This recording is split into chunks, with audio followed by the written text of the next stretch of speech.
Everyone thinks the drama started with William and Harry. The dutiful heir and the vivid spare. The composed one and the restless one. People speak of it as though monarchy invented the pattern sometime in the late 1990s. It didn't.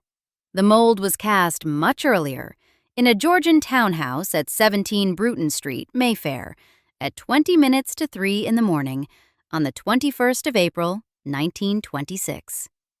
The Duchess of York delivered her first child by Caesarean section, a girl named Elizabeth Alexandra Mary. Her father was Prince Albert, Duke of York, Bertie to his family, the second son of King George V, second in line to the throne. One person stood between the Duke of York and the crown, his elder brother Edward, Prince of Wales. Elizabeth herself was third. There was no particular urgency to this birth in a dynastic sense. Edward was unmarried, and the common assumption, practically universal, was that the Prince of Wales would eventually settle, produce children of his own, and those children would stand firmly between little Elizabeth and anything resembling a throne. The official royal household biography puts it carefully. When Elizabeth was born in Mayfair in 1926, her family didn't expect that she would one day become monarch. The house itself was part of what the family wasn't, as much as what it was. 17 Bruton Street had been built in 1742, a handsome Georgian property leased by Claude Bowes Lyon, the 14th Earl of Strathmore, Elizabeth's maternal grandfather, its rooms reflecting the comfortable aristocratic domesticity of a family that occupied the upper edges of British life without being anywhere near the center of its constitutional machinery. That machinery hummed elsewhere. The household at 145 Piccadilly, where the Yorks would later settle into their real domestic life, was warm-hearted and deliberately removed from the crown's weight. They were known for it.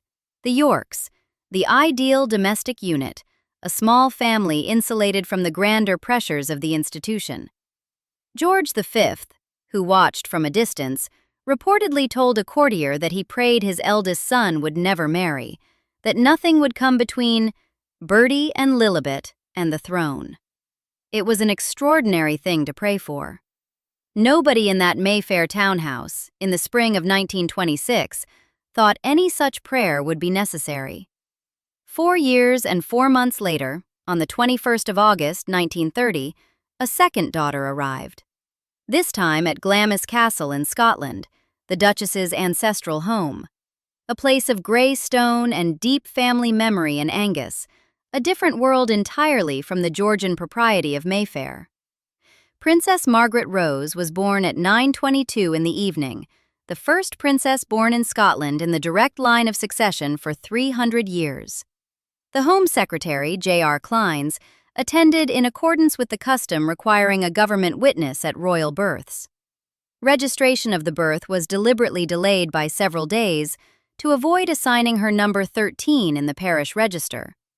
It was that kind of family, attentive to detail, fond of charm, alive to small domestic particulars. Her name was Princess Margaret Rose. By the end of 1948, the princess had quietly dropped the Rose. She was, within the family, Margot. She was, from the beginning, something different from her sister. Marion Crawford arrived as the girl's governess in 1932. The memoir she eventually published, The Little Princesses, remains, despite its contested circumstances, and despite the royal family's subsequent ostracism of Crawford for publishing it without permission, the closest thing in existence to a first-hand portrait of the sisters in childhood. Crawford was a young Scottish woman who had been borrowed from another aristocratic family for what was meant to be a temporary engagement. She stayed for 17 years. What she described, in the memoir that got her exiled from royal favor, is a study in contrasts so clear that it reads like something arranged rather than observed. Elizabeth, orderly, conscientious, earnest, the child who kept her shoes in a regimentally straight line. Crawford wrote that she was serious and well-organized, that she worried about being too earnest, that she kept meticulous watch over her responsibilities, even when no one was checking. Her cousin Margaret Rhodes called her fundamentally sensible and well-behaved. These aren't descriptions of a child being shaped by external pressure, not yet, at any rate. This was temperament meeting the environment that would, in time, confirm and harden it. Margaret. Crawford described her, simply and with evident affection, as an extraordinarily willful character. The word willful carries no condemnation in Crawford's usage. It's closer to admiring. Margaret was lively. She was funny. She was mischievous in ways that commanded attention without ever quite requiring punishment. She staged impromptu performances in the palace corridors. She sang show tunes with a seriousness that suggested she understood perfectly well that being entertaining was its own form of power. She made adults laugh in a way that seemed entirely unconscious, or rather entirely natural, which in her case amounted to the same thing. Crawford wrote, exasperatedly, about how Margaret would arrive at any social gathering and immediately absorb all the available attention, the air in the room bending slightly toward her, as though the laws of social physics had been quietly adjusted. Crawford worried for Elizabeth. She noted it happening, she felt the imbalance of it, and then she noted something else. Elizabeth wasn't bothered. "Oh, it's so much easier when Margaret's there. Everybody laughs at what Margaret says," Elizabeth said. Not bitterness, not tolerance performed for politeness, something closer to genuine relief. Her livelier, louder, more immediately magnetic sister was doing the work that Elizabeth had not been designed to enjoy and had perhaps never wanted to do. Being the one everyone watched. Being the one who made the room move. Margaret did it naturally. Elizabeth, watching it happen, appears to have been quietly grateful. Their father had a phrase for the difference. George VI described Elizabeth as "my pride" and Margaret as "my joy." The distinction is small in wording and enormous in implication. Pride is what you feel when someone does what you hoped of them, when the child fulfills the promise you projected onto their future. Joy is what you feel in the simple, unmediated presence of someone being alive, being themselves, being exactly and irreducibly who they are. Margaret was allowed to stay up to dinner at the age of 13, a privilege extended out of delight rather than protocol. Contemporary accounts describe her as her father's pet, indulged where Elizabeth was gently corrected, adored where Elizabeth was admired. The love ran in different channels. It wasn't a lesser love, from the outside, for either daughter. It was simply differently proportioned, shaped by what each girl brought into the room. Nobody had yet asked either of them to become anything in particular. That was about to change. On the 20th of January 1936, King George V died at Sandringham House. His eldest son succeeded as Edward VIII. Elizabeth was 9. Margaret was 5. In the first months of 1936, the change in their grandfather's status and their uncle's accession was distant, constitutional, abstract. Edward VIII was king. Their father remained second in line. The household continued its private rhythms at Royal Lodge in Windsor and at 145 Piccadilly.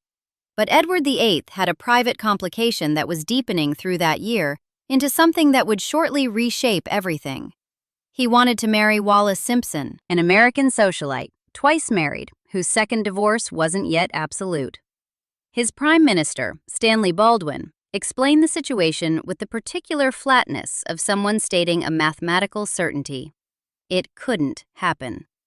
A twice-divorced woman with 2 living ex-husbands was constitutionally unacceptable as queen consort. More specifically, Edward VIII's position as titular head of the Church of England, which in 1936 didn't recognize remarriage after divorce while a former spouse was alive, made the conflict structurally impossible. The government would resign rather than accommodate it. The Dominions wouldn't approve. The British press, which had maintained a studious public silence throughout the autumn while American newspapers blazed with the story, wouldn't hold the line indefinitely. On the 3rd of December, 1936, the Bishop of Bradford delivered a speech that most listeners interpreted as a pointed criticism of the king's personal conduct. The national newspapers broke their silence within days. From that point, the crisis moved rapidly.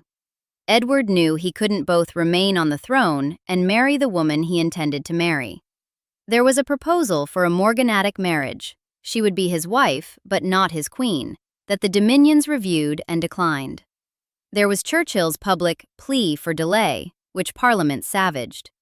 There was, according to the contemporary accounts, a king who was not at all palace-minded, but who had decided, with apparently clear eyes, that he wouldn't remain a king on terms that excluded the person he loved.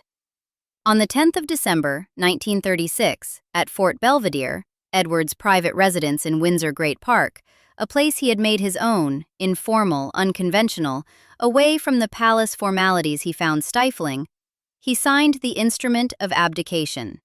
His 3 younger brothers stood as witnesses: Prince Albert, Duke of York; Prince Henry, Duke of Gloucester; Prince George, Duke of Kent. The room would have been quiet in the way of rooms where momentous things happen. No theater, no ceremony, just documents and signatures and the weight of what those signatures meant. The following day, Parliament passed His Majesty's Declaration of Abdication Act, which received royal assent from Edward himself. His final formal act as king was to make himself not king. George VI's reign began on the 11th of December, 1936. The man who was now king had not been prepared for it. He went to his mother, Queen Mary, the day before the abdication was legally concluded, and confided the weight of what was happening. He wept. This wasn't weakness performed for posterity. George VI was, by every measure the record preserves, a man who found the throne a source of profound anxiety, a stammer he had worked for years to manage, a shyness he had never fully overcome, an awareness of his own inadequacy that sat beneath his public composure like a fault line. He had not been groomed for this, neither had his wife, and neither, emphatically, had his daughters. Elizabeth was 10 years old when she became heir presumptive to the British throne. Not heir apparent, the distinction matters, and it's frequently confused. An heir apparent can't be displaced by the birth of a later child. The designation is legally absolute. Heir presumptive is softer, more conditional. Under the male preference primogeniture then in force, a son subsequently born to George VI would have taken precedence over Elizabeth. No such son arrived. She would remain heir presumptive for the next 16 years, until the morning her father died. Marion Crawford was given the task of telling the girls. She was the one who sat them down and explained, as clearly as she could to a 10-year-old and a 6-year-old, that they must pack their things, that their father was now king, that they were moving to Buckingham Palace. Crawford described the days before the abdication became public. The girls watching the crisis unfold from within the house, peeping down from beneath the dome of the house to see great men coming and going, listening to the crowds gathering outside. They understood, in the way children understand large things, not in their legal or constitutional dimensions, but in the quality of the air around the adults, the tight voices and the closed doors, and the sense of something shifting that couldn't be shifted back. They understood. And Margaret told the historian Ben Pimlott, decades later, that she and Elizabeth knew about the change in their status, but simply didn't discuss it. That silence contains a great deal. 2 children watching their entire future rearrange itself overnight because their uncle wanted to marry an American divorcee, choosing not to say anything about it to each other. It wasn't suppression. It wasn't incapacity. It was the particular intimacy of people who know they are sharing something too large for the words they have available, who choose presence over language, because presence is what actually reaches. Buckingham Palace was different from 145 Piccadilly in ways that went beyond scale. The rooms were grander, the staff more numerous, the formality more insistent, the machinery of the institution more audible. The private family that had been the York household, the 4 of them, known collectively and affectionately in the press as "us 4, was now something else. It was the Crown. And the Crown had, among its many requirements, an opinion about what Elizabeth needed to become. The sorting machine started its work. Both girls continued their home education under Mary and Crawford, sharing lessons that covered history, language, literature, music, scripture, geography, and arithmetic. The Queen Mother, then Queen Consort, oversaw the curriculum with a certain philosophy, articulated by Randolph Churchill as the aim of producing nothing more ambitious than nicely behaved young ladies. When Queen Mary, the girl's grandmother, pressed for something more serious, something commensurate with Elizabeth's new status as heir presumptive, her daughter-in-law replied, "I don't know what she meant. After all, I and my sisters only had governesses and we all married well. One of us very well." The remark isn't cynical. It's genuinely representative of a generation's view about what daughters required. It's also, in retrospect, a statement of extraordinary structural consequence, because the Queen Mother was wrong about one of her daughters and right about the other. And the institution quietly ensured that the appropriate correction was applied only where the institution needed it. From 1938, Elizabeth's curriculum diverged. Sir Henry Martin, note the spelling, which appears persistently wrong in popular accounts as Martin, but is confirmed by Eton College, by the Eton Fives Association, and by Wikipedia as Martin, was the vice provost of Eton College, a historian whose textbooks had become standards across British schools. In 1938, he began driving up from Eton to instruct the 12-year-old princess in constitutional history and law. The sessions took place approximately twice weekly. Martin was, by sympathetic accounts, an endearingly eccentric figure, bashful in social situations, bookish to the point of distraction, and prone to addressing Elizabeth as "gentleman," the habitual salutation from his Eton classrooms, reflexively applied to the future Queen of England before he caught himself. The biographer Sally Bedell Smith, quoted in several accounts of the sessions, describes him as an eccentric scholar who arrived book-laden, slightly flustered, entirely absorbed in his subject. Imagine the scene: a slightly built girl of 12, sitting in a room at Windsor or the Palace, opposite this distracted Eton don who kept forgetting she wasn't a room full of public schoolboys. On the table between them, Trevelyan's History of England, works by Molière and Corneille, texts on constitutional procedure, the structural logic of how the British state actually governed itself, how Parliament related to the Crown, what conventions governed the sovereign's role, what the dispatch boxes contained and why, what it meant to be the head of state of a constitutional monarchy in the mid-20th century. The king provided additional instruction of his own, personally involving Elizabeth in constitutional documents and the affairs of state. The royal household biography confirms this. Elizabeth received tuition from her father, as well as sessions with Henry Martin, and George VI exposed her to crown affairs as part of deliberate preparation. He was, in his reluctant way, building something in his elder daughter that he had never been built into himself, and doing it precisely because he knew the cost of arriving unprepared.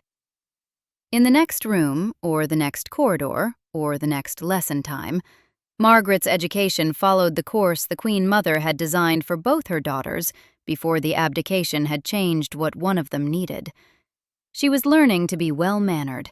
She was learning French with genuine aptitude. She was developing a musical gift that would eventually become something genuinely exceptional.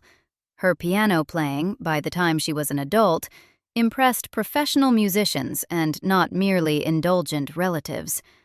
She was learning to be charming, to be socially fluent, to move through the world of the aristocratic social season with grace.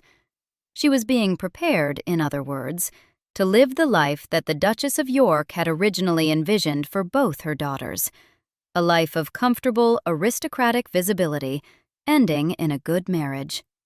One sister was learning, from an eccentric Eton don who sometimes forgot she wasn't a room full of boys, how sovereignty actually functioned, its laws, its history, its conventions, its accumulated weight. The other was learning, with evident aptitude and genuine pleasure, how to be magnificent company. The gap isn't the gap of cruelty or conscious design. It's the gap of a system applying its own logic with complete consistency, making sensible arrangements for two girls on the basis of who each of them would need to be. The heir needed statecraft, the spare needed poise. The sorting machine made no judgment. It simply sorted.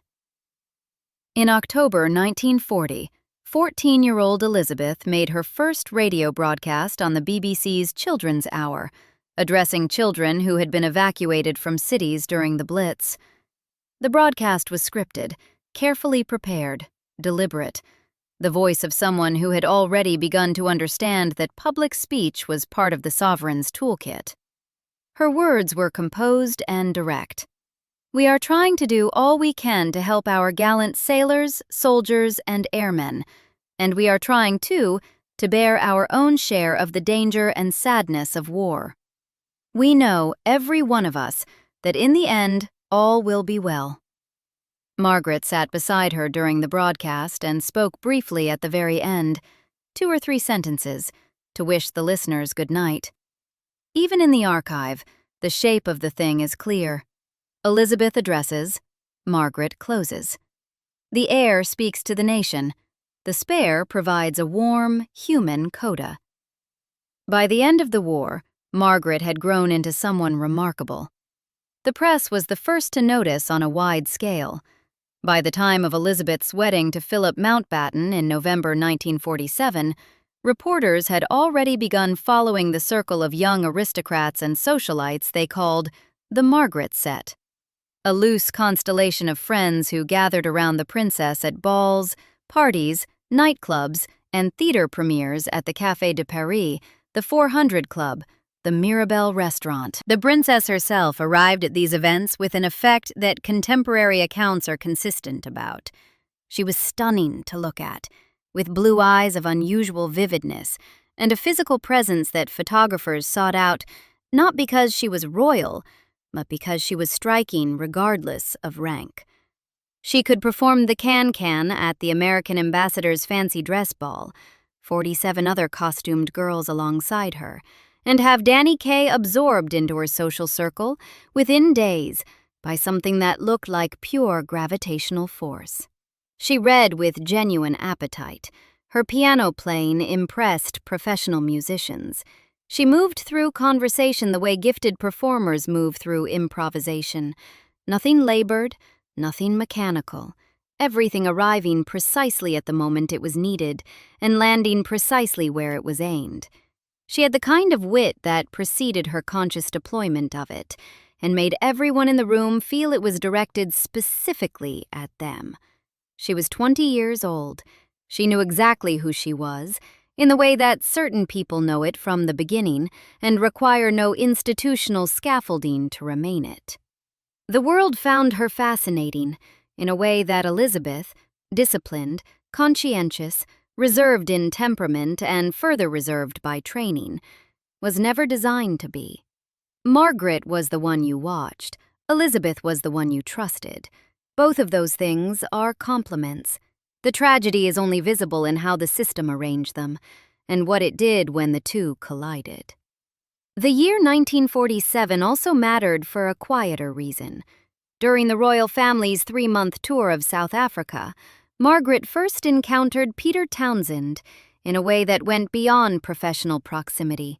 He was Group Captain Peter Townsend, the King's Equerry, a Battle of Britain flying ace decorated with the Distinguished Flying Cross and Bar, the Distinguished Service Order, the commander of the Royal Victorian Order. He was 16 years older than Margaret. She was 17. She later told friends she had fallen in love with him on that tour, where they often went riding together. Her biographer, Craig Brown, recorded that, according to a National Trust curator, Townsend had requested the bedroom next to hers during a royal trip to Belfast in October of that same year. It's worth pausing on what Margaret had found, because the easy version of the story, naive princess, inappropriate older man, doesn't survive contact with the actual details. Townsend was exceptional, brave, warm, without aristocratic pretension, a man who had spent his nerves entirely in the service of his country and had landed with evident gratitude in the domestic warmth of the royal household. The king regarded him, by multiple accounts, almost as the son he never had. The calm and efficient war veteran, providing the male energy George VI had not managed to produce by biological means. Townsend wasn't wealthy. He wasn't titled.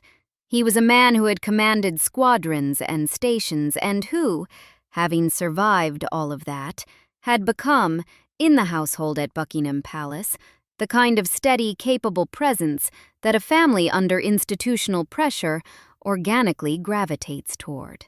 The teenage Margaret, when Townsend was first assigned to Buckingham Palace in 1944, had reportedly been warned by Elizabeth, then 17, that the new equerry was married. She had apparently filed the information. When she was 17 and he was 33, and they were riding together through the South African landscape, the filing came back with interest. Over the following years, Townsend's marriage deteriorated. He and his wife, Rosemary Paula, separated in 1951. Their divorce was finalized in 1952. By then, Margaret's father was dying, and the emotional ledger of everyone in the household was running at a deficit that was becoming difficult to manage. George VI had undergone surgery in September 1951 to remove his left lung. Carcinoma, confirmed and serious. He had kept the true extent of his illness largely private. The public, and much of the family, understood his health to be precarious without grasping quite how precarious. Margaret was appointed one of the counselors of state during his incapacity, empowered to perform the king's official duties while he was unable. She was 21 years old, and this was the first and most significant formal constitutional function she would ever hold. She attended the events. She signed the documents. She was, for a brief and extraordinary period, the sister who held the institutional weight. He rallied enough through the autumn of 1951 to resume public life to some degree, enough to stand on the tarmac at Heathrow in January 1952, bareheaded in the January cold, as Elizabeth and Philip departed on their Commonwealth tour. The press photographed him there, the king, visibly thinner, waving as the aircraft climbed. He watched until it was, as one newspaper recorded, a tiny silver dot far away in the sky. Then he went home to Sandringham. On the evening of the 5th of February 1952, he had dinner with his family and retired to bed at 10:30. His valet found him dead in his sleep the following morning. The 6th of February 1952. George VI was 56 years old. The cause was coronary thrombosis. The code word conveyed by telephone to Buckingham Palace, to avoid alerting the switchboard operators before the family could be informed, was Hyde Park Corner. BBC newsreader John Snagg began the announcement at 11:15 that morning, his voice carrying the particular weight of someone who understood the enormity of what he was reading. It's with the greatest sorrow that we make the following announcement. The statement was repeated every 15 minutes for 7 broadcasts. Then the BBC went silent for 5 hours. The Sebastopol bell at Windsor Castle, a Crimean War trophy rung only upon a royal death, was tolled 56 times, once for each year of the king's life. Elizabeth was in Kenya, at Treetops Hotel, having watched wildlife through the night at a watering hole with Philip. Word reached Philip first.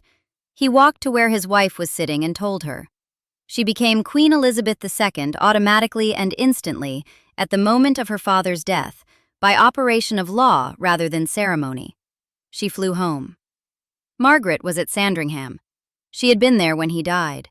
She had been there through the morning when the news was carried out, the code word on the telephone, the quiet that settled over Sandringham House, the stillness before the world outside understood what had happened inside. Biographers consistently describe her as devastated in a way that exceeded ordinary grief, and the details the record provides are spare and stark. She was prescribed sedatives to help her sleep, clinically recognized acute distress, not merely emotional weight. She attended church sometimes twice daily in the weeks after his death. She wrote, "He was such a wonderful person, the very heart and center of our happy family." The biographer Craig Brown made the observation that Townsend may not have been the central love of Margaret's life. Her father may have been. That reading is biographical inference rather than documented fact, but it's the kind of inference that the surrounding evidence makes difficult to dismiss. Margaret had lost, in the space of months, both the man who had anchored her world and the structural identity that the man's existence had given her. She had been the daughter of the king. The moment Elizabeth's succession was announced, she became something else.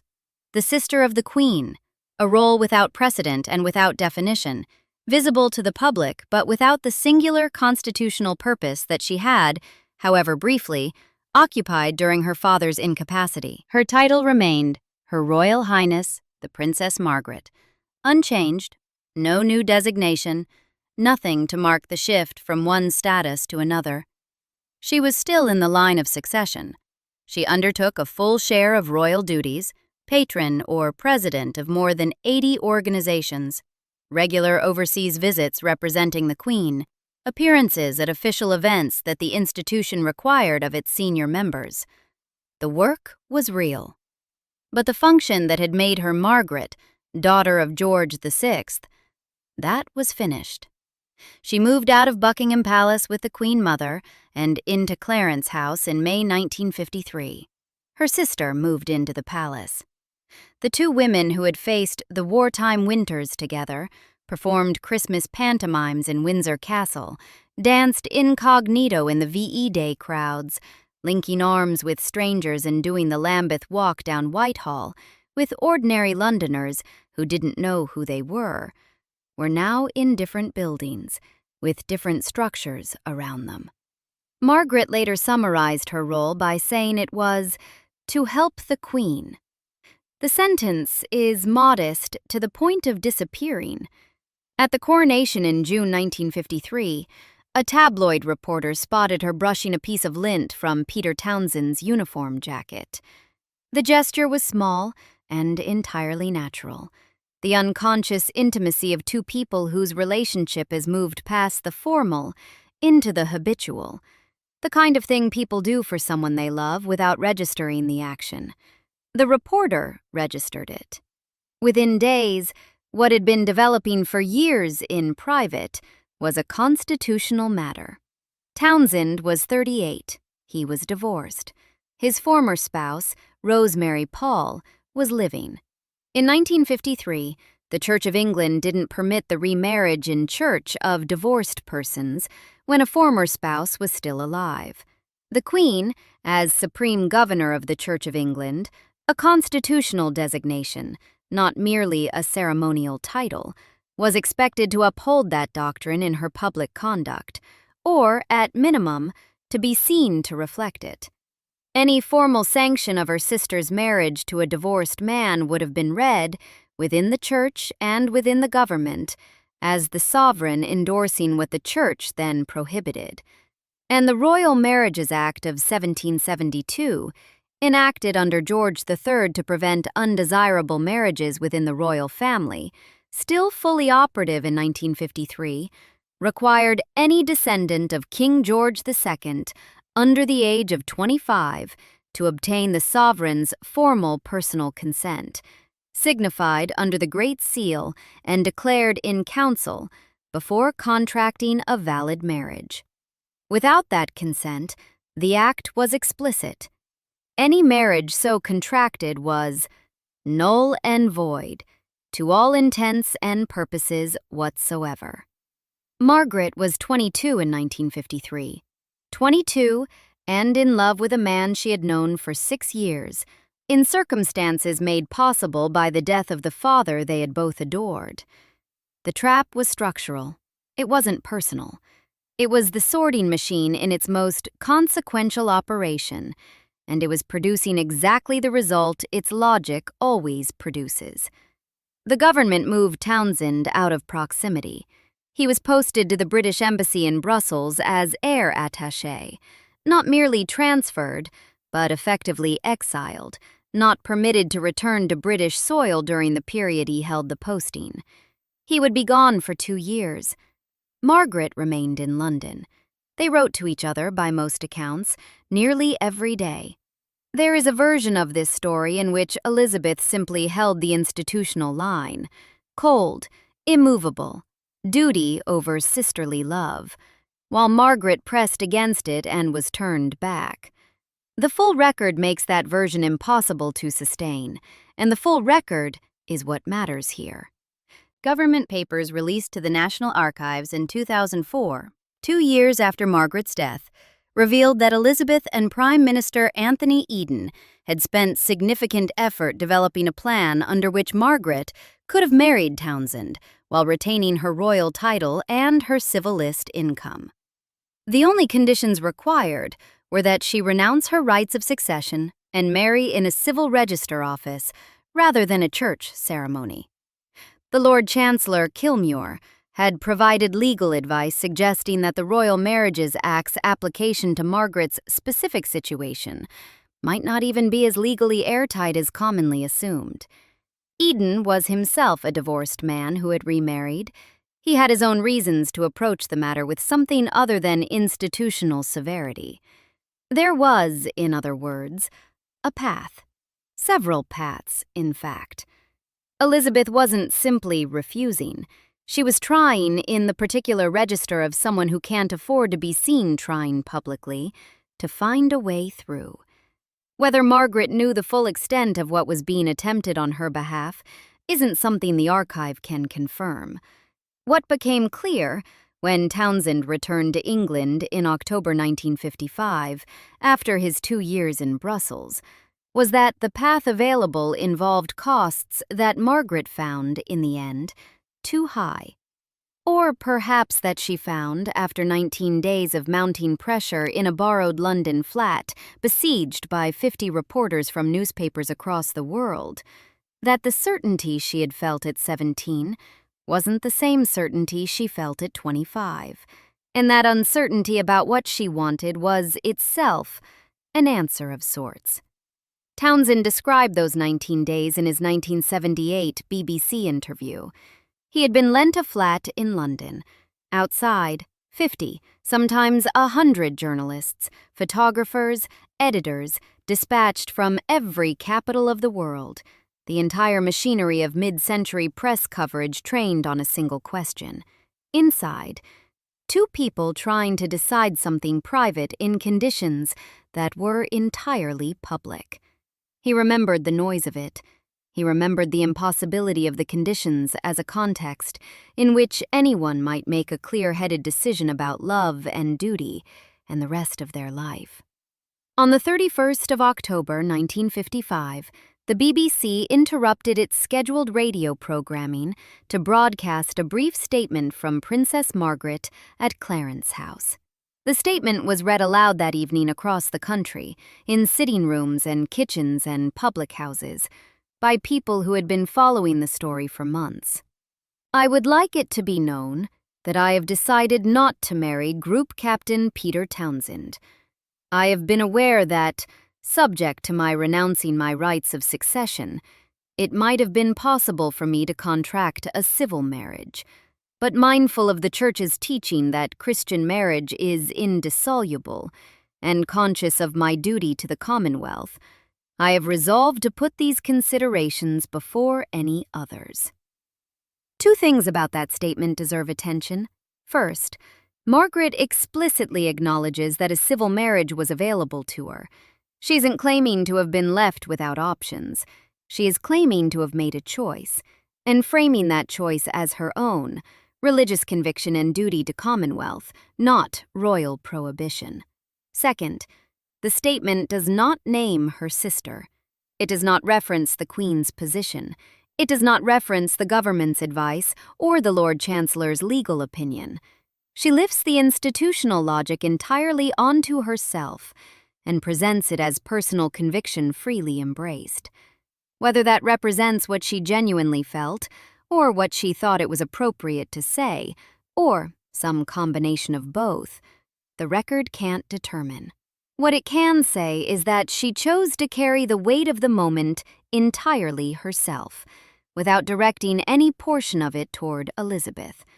The silence that purchase cost her was probably not small. Townsend reflected on the decision in his 1978 interview with characteristic honesty. "I was hardly enough to compensate for these very serious, admittedly material losses that the princess would have to suffer." He believed she had made the right decision, or had come to believe it, which may not be quite the same thing. He moved back to Belgium voluntarily. In 1959, aged 45, he married Marie-Luce Jamagne, a 20-year-old Belgian tobacco heiress he had met the previous year.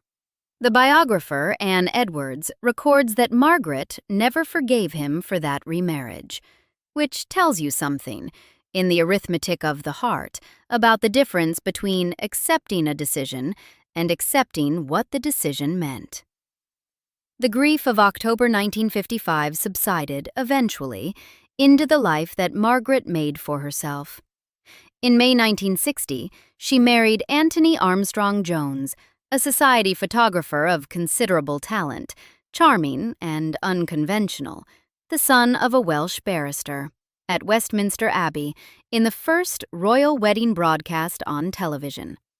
The ceremony attracted 2,000 invited guests and a television audience that made it the most watched broadcast the medium had yet produced in Britain. The Queen created him Earl of Snowdon in October 1961. They had 2 children, David, Viscount Linley, born in 1961, and Lady Sarah Armstrong Jones, born in 1964. The marriage deteriorated through the 1970s, under pressures that biographers have documented in specific and uncomfortable detail, and they separated in 1976. Their divorce was finalized in 1978, a distinction that landed differently in 1978 than it would have in 1955, and that underscored for anyone paying attention exactly what the earlier refusal had cost and what it hadn't protected. She spent the decades after her divorce at Kensington Palace, still vivid, still patron or president of more than 80 organizations, still the kind of person who made any room she entered feel briefly more alert and alive. She continued to represent the Queen overseas. She continued to preside over charitable causes connected to welfare, health, children, the arts. She continued to play the piano at a level that genuinely impressed musicians who had no reason to be polite about it. She remained, by every account that survives the period, someone who knew exactly who she was and what she brought to any room.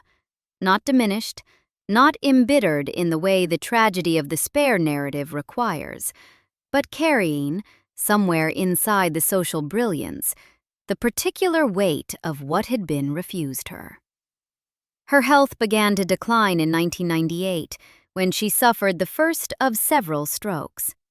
On the 9th of February 2002, she died at King Edward VII's Hospital in London, aged 71. The Queen Mother died 6 weeks later, in March. Within 6 weeks, Elizabeth had lost her sister and her mother, the 2 women who had been present at Sandringham on the morning her father was found dead, 50 years before, almost to the day. Elizabeth had 20 more years. There is a pattern in what happened to these 2 women, and anyone watching this story feels its shape. The sensation of having seen this before, in a different register, with different names, with more noise from the world pressing in. One sister reserved and trained for the thing she was born to. The other vivid, unconstrained, pressing against limits she had no power to change. One holding the institutional line even when it cost her something real. The other carrying the cost of that line with a dignity the institution barely acknowledged. One building a life inside the system's logic, the other negotiating with that logic from the outside, in perpetuity. The pattern runs clean through the history of hereditary monarchy, older than any individual dynasty, replicating itself across centuries because the logic that produces it doesn't change. One child needs to be built into the institution. The other is left to become whatever they can manage outside it. A generation later, in different circumstances, with a different global attention and a different media apparatus trained on the result, the same logic ran the same groove through the same kind of family. The phrase is casual, almost flippant. The dynamic it describes isn't. What Elizabeth and Margaret demonstrate is how precisely and relentlessly the mold replicates itself, even in the most affectionate households, even with parents who genuinely loved both children, even when the people involved are intelligent and self-aware enough to see what is happening. The heir gets the purpose, the spare gets the freedom. The heir carries the weight, the spare carries the restlessness. The heir is built by the institution, and the spare is left to build themselves. And when the institution is required to choose between its logic and someone's heart, when duty and love end up in opposite corners, the result is always the same. It was the same for them. It has been the same before and since. The film this is, the story this actually is, isn't finally about that pattern. The pattern is the architecture. The architecture isn't the building. What fills the building is two sisters who loved each other across the line that divided them, and who found their way back to each other despite what one had to do to the other. Elizabeth, the record shows, was trying to find a way. The secret arrangement negotiated with Eden, the retained title, the preserved civil list income, these are the acts of a woman who understood what she was asking her sister to absorb, and who was attempting, within the margins the institution allowed, to return something in exchange. Whether that constitutes a broken heart expressed through constitutional instruments is beyond what the archive can confirm. What the archive can't confirm is the simpler, more dramatically satisfying story that makes Elizabeth simply the wall and Margaret simply the casualty. That story is cleaner. It's also wrong. After October 1955, the two moved forward together in the way that people who share something unreachable move forward. Not by resolving it, but by choosing each other anyway. Margaret undertook the official duties. She attended the royal events, often the most entertaining presence in any room. Elizabeth arranged for her the apartment at Kensington Palace that would become Margaret's home for the rest of her life. When the Snowdon marriage dissolved, Elizabeth was present in the manner that was available to her, steady, undemonstrative, constant in the particular register of her temperament, which wasn't the register of explicit emotional expressiveness, but was nonetheless the register of someone who didn't leave. In 1992, Townsend and Margaret met for the last time at Kensington Palace. They had lunch. Afterward, they walked together in the palace garden. He left feeling, by his own account, glad to have seen her. There would be no further meetings. He died in France in 1995. But the fact of that final lunch, those two people in a garden in London 4 decades after the moment that had defined their public story, contains something that resists summary.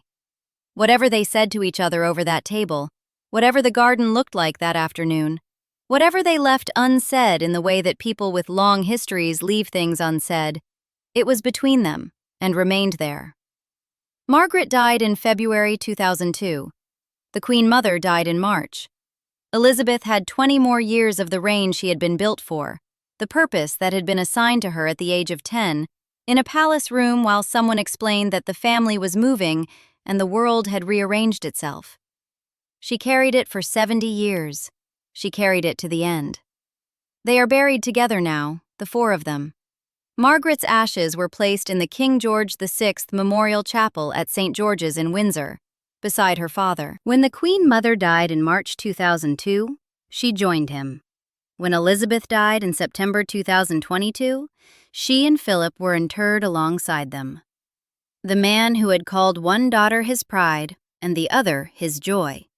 The reluctant king who had wept when the throne was handed to him uninvited, has the people he loved arranged around him in the chapel. The wife who helped him bear what he hadn't asked to carry. The daughters who inherited the consequences of his unlikely reign. The mold was cast with them. It gets poured again with every generation, with different faces and different circumstances and different amounts of noise from the world watching. The shape of it doesn't change, because the logic that produces it doesn't change. Monarchy requires one child to carry everything and leaves the other to become freely, restlessly, magnificently themselves. The heir is shaped by duty into something the institution can use. The spare is shaped by freedom into something the world finds impossible to look away from. And the institution, when it's forced to choose between the two, chooses duty every time. It can't do otherwise. It's built for exactly this. What changes, what has perhaps always been the only thing that changes, is whether the people inside that logic find their way back to each other. Some don't. These two did. Two sisters who loved each other across the line that split them, who found, past the Townsend years and the Snowdon years and the long, separate decades of their divergent lives, the love that had been there since Crawford's portrait of them as children. The one who made the room laugh, the one who was glad she did. The pattern is older than they are. It will continue. But the first mold, the one they were poured into and that poured itself into them, holds the shape of something the pattern rarely manages. Two people who understood exactly what had been done to them and chose love anyway. Subscribe for more stories like this.